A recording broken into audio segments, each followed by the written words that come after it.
All right, now, to get into this next section, or next chapter, which deals with measurements,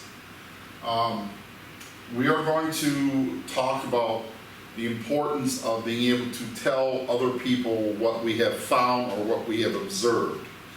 Now, to get a good idea of how this works, I need for you to watch this video on your script. If you go on Google Docs and click on it, it should take you right to it. I will also try to attach, I think I'll have it attached as well, but if I forget, which is possible, please do that. Just go ahead and click on it and go. Otherwise, just click on this before you go any farther with this, okay? So put it on pause, find this video, watch it, and then we'll begin, okay?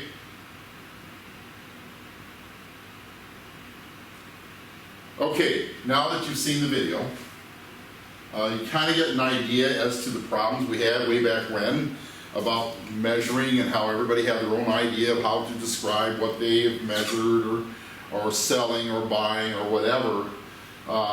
So it wasn't just related to science, it was related to commerce.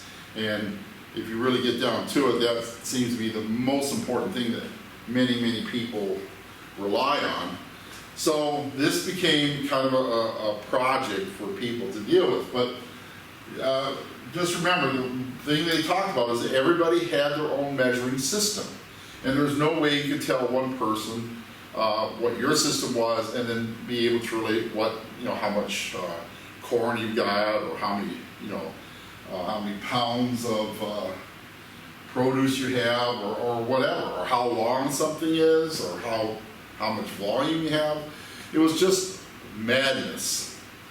So what happened was, there was a group of people from France who decided to do something that was pretty easy. Now, we also have to remember, it wasn't that long ago when calculators were created. When I was in college, the first calculator that I saw was in 1972.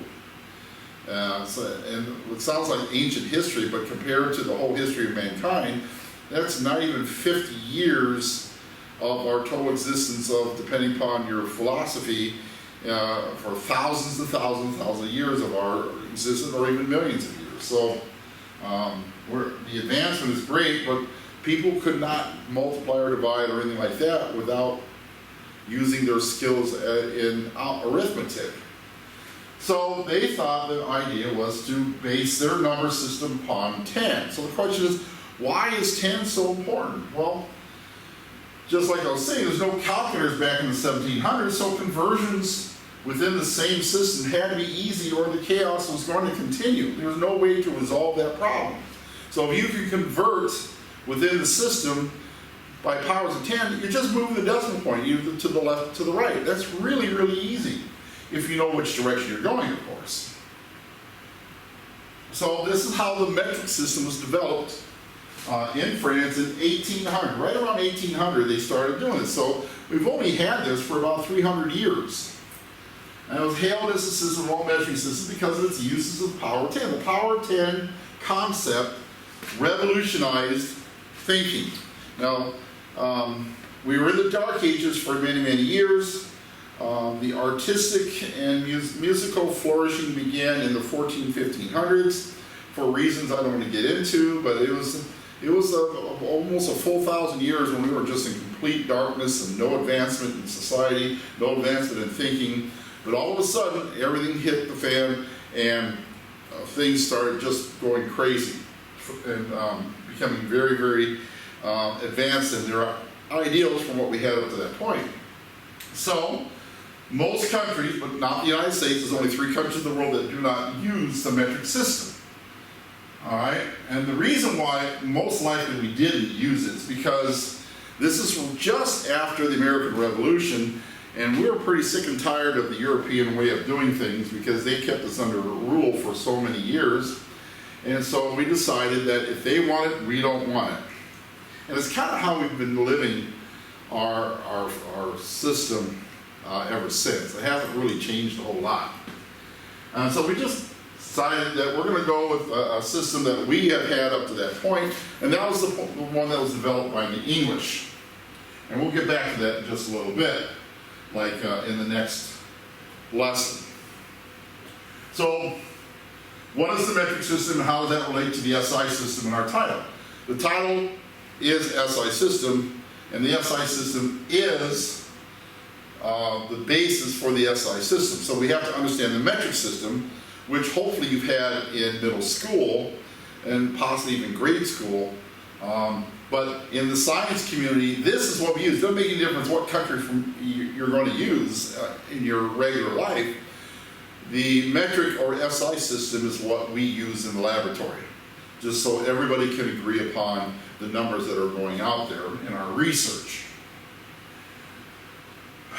The reason why the metric system wasn't all that preferable, I mean, it was preferable to everything up to that point, but it needed to be improved, I guess might be the best way of putting that. And so there were some inconsistencies, and there are other issues involved there, and so they decided to look at those inconsistencies. But let's look at the base units for the metric system before we get too involved in that discussion. The base units were like for volume as liters, but that's actually derived from the length. Okay, so we have length in meters, we have time in seconds, we have mass in grams. Those are the basic ones that we deal with. And the liter was used in the metric system, but the problem was SI decided to go with what we call fundamental units, units in which everything else is based upon. Well, you can find volume if you know your geometry equations. The volume of a box, let's say, is one side cubed, or the volume, if it's a perfect cube. If it's a rectangular box, it's length times width times height.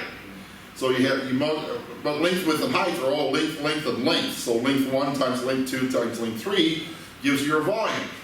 So the SI system said, look, that's not a fundamental unit, that is a derived unit. It's derived from the fundamental unit of length. So we use the cubic meter as the base, or the fundamental unit, well, not fundamental unit, but the derived unit for volume. And so, and basically what this is saying is, how do we measure things that involve human beings? And that's what the SI system is based upon. If we use the tiny little gram, the problem with the gram is that it's so small. So if you wanted to measure the mass of a human being, it's literally hundreds of thousands of grams to make that measurement. Even with the little babies, it's thousands of grams.